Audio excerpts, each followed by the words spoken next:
So now the second half of our afternoon is a deeper dive looking specifically at agriculture.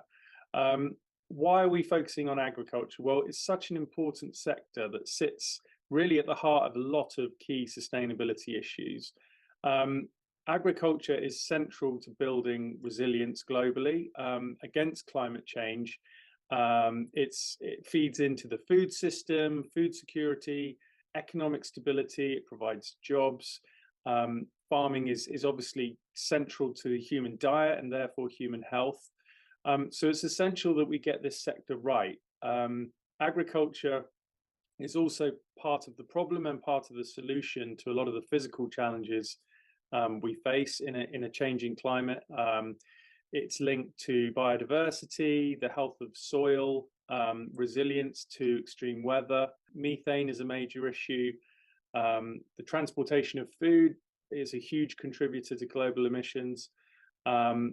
Chemicals from fertilizers, pesticides, they're all having a really negative effect on soil health and biodiversity. So there's lots of moving parts to this, and it's really essential that we play our role as an insurance industry in trying to help build a more sustainable and resilient agriculture sector.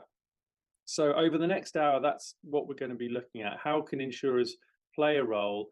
But first, it's really important to identify where we're trying to get to. So what does the farm of the future actually look like? And that's why we brought in a brilliant guest to do a keynote Q&A with me before our panel session on agriculture.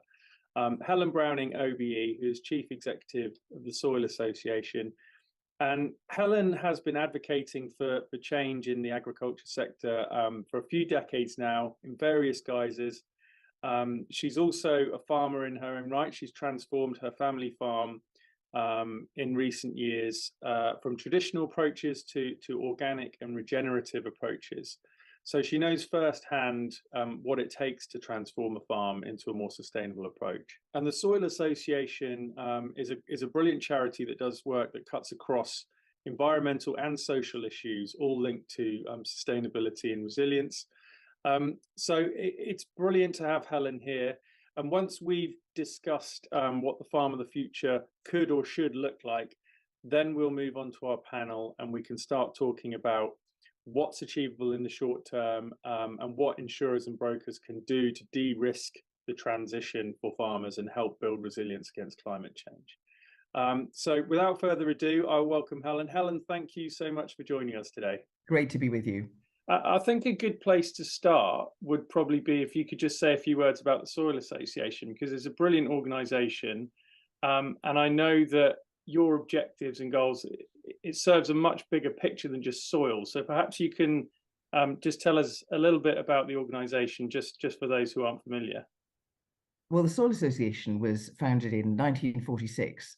So we've been around for a while now, and we're a charity that was really founded on the mission to understand and educate people around the relationship between soils, plants, animals, and people, and how if you have healthy soil, ultimately you have healthy people. So that was always our sort of mission. And we work on lots of different fronts. Today, we're really focused on the two big transitions we need to see in the world. Taking farmers and foresters towards regenerative ecological farming systems and the way we look after our land, and transitioning everybody to healthy and sustainable diets. So we work both at the production end and at the consumption end. And I think we're renowned over the years for setting standards and running schemes. Organic is the obvious one, but we've run many others like our Food for Life standards and schemes. And I suppose one of the reasons I'm still involved with the Soil Association after all these years, I've been involved with them pretty much all my life in various ways, is because it's such an innovative organization, always coming up with new ways of doing things.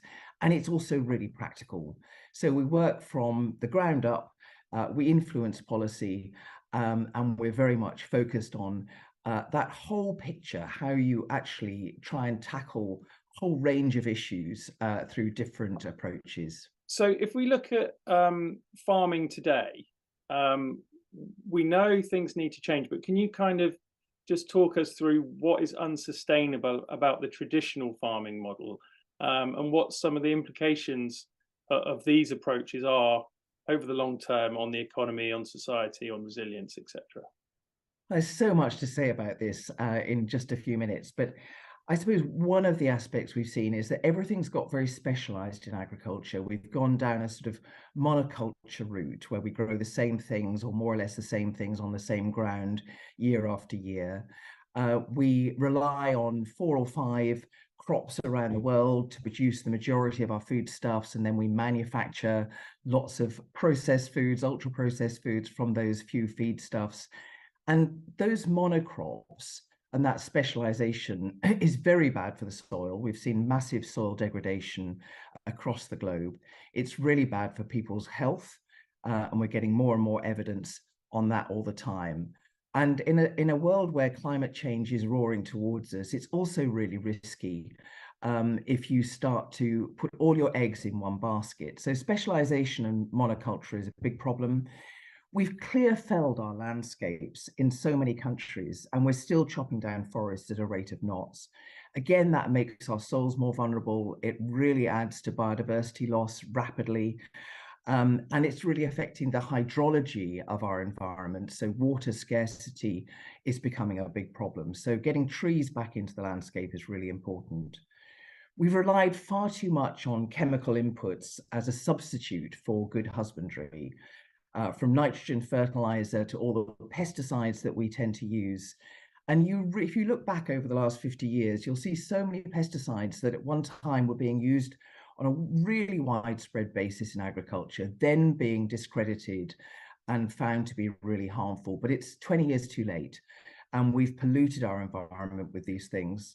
We've oversupplied nitrogen, reactive nitrogen into the system. And things like antibiotics we've overused in our industrial livestock systems so that we're getting resistance in human populations, and we're really affecting our own microbiome, and we're learning a lot more about that as we go too. Industrial livestock is both inhumane, but it also produces a lot of what the industry calls waste. But actually, those manures should be recycled back into the land, and you can do that if animals are living at lower intensity. And it's diverting masses of food that could be feeding people directly into feeding livestock. So industrial livestock's got a lot to answer for.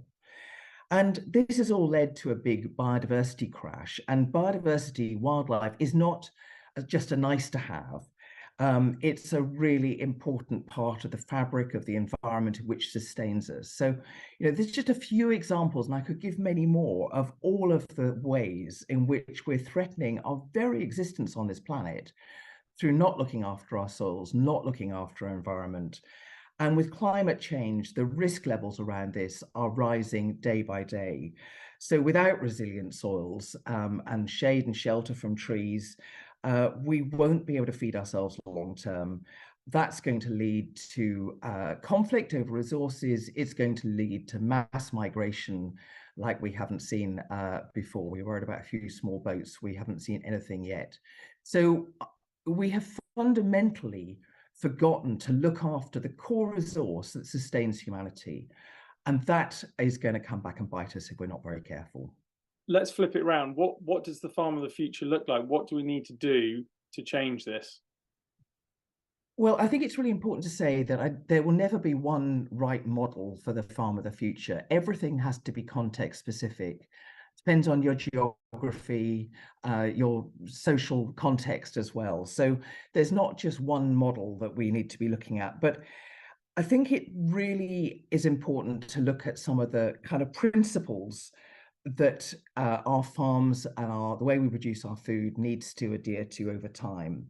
There is a real need to focus on soils. And that's why I'm very keen that we're called the Soil Association, even though we work so broadly, because if we don't look after our soils, we won't be able to feed ourselves. So regenerative farming, organic farming systems, which actually put goodness back into the soils, put the fiber back, the carbon back into our soils so that they hold more water, they hold more nutrients, they feed our plants healthily without needing all the chemical inputs. That's crucially important. We need to think about diverse cropping. Diversity is a really good thing to think about when you're looking at resilient systems. Don't put all your eggs in one basket. We can be growing a much wider range of crops, and that will be good for our health as well.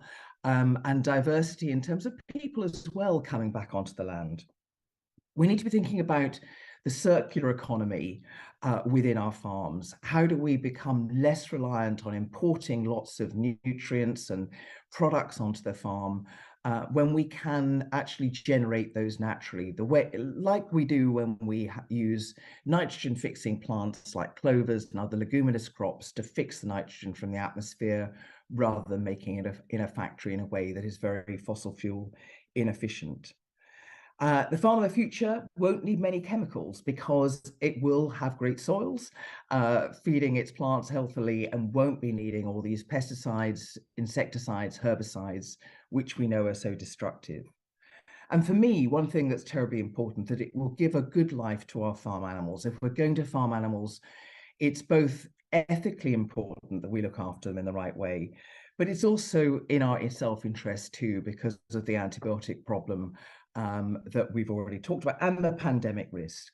So we talk about livestock on leftovers, having animals that help regenerate our soils, do good things for our environment, manage and support biodiversity, but aren't competing with humans for food.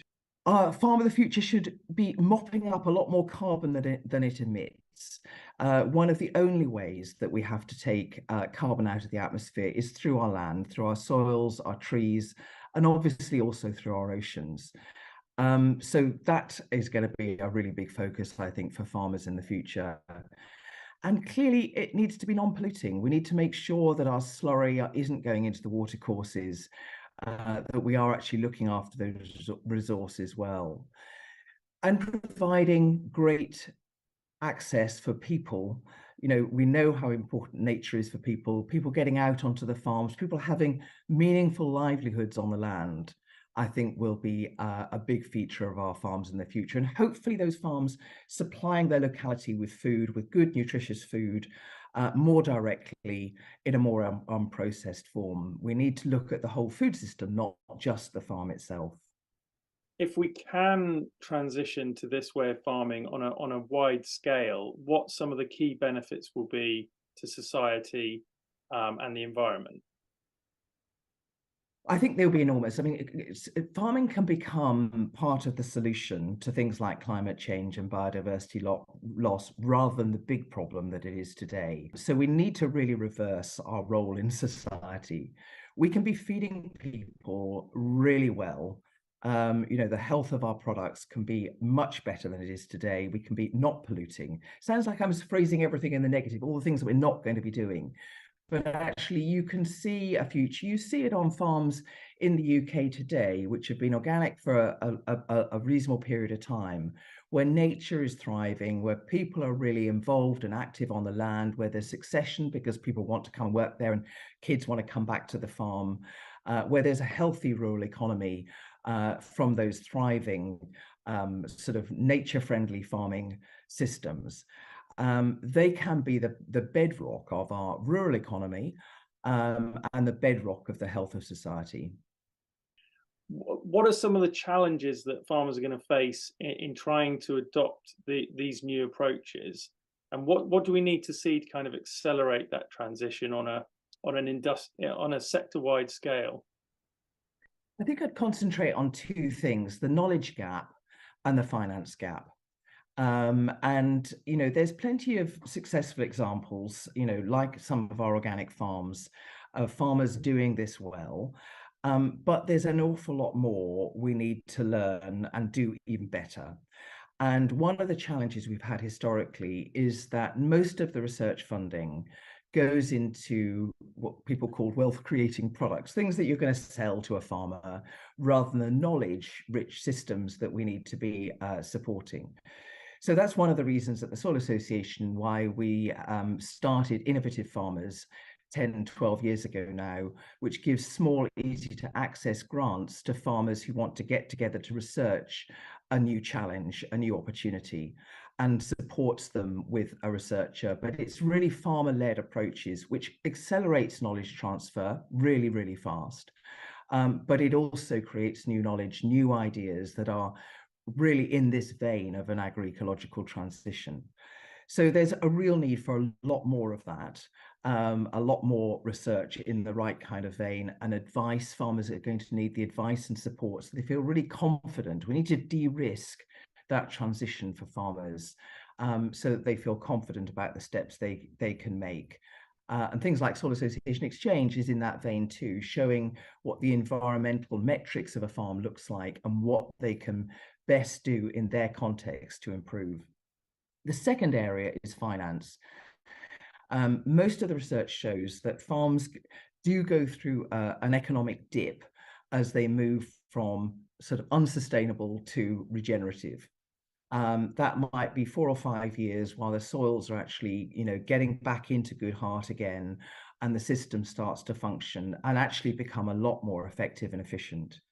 And so there's a real need to help farmers bridge that gap, reduce that risk of their early experimentation.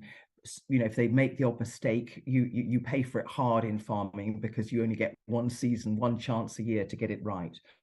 And so I think a combination of the new public money for public goods coming out of DEFRA post-Brexit, that's going to be really important. I think there are opportunities through green finance, things like biodiversity net gain, and then supply chains who really are going to need to think about where their food's coming from in the longer term. They've been able to pick and choose, source all over the globe, and they will probably still need to source stuff globally because we don't know where climate impacts are going to hit hardest, when, but actually really committing to their farmer groups. Farmers have now got options about doing other things.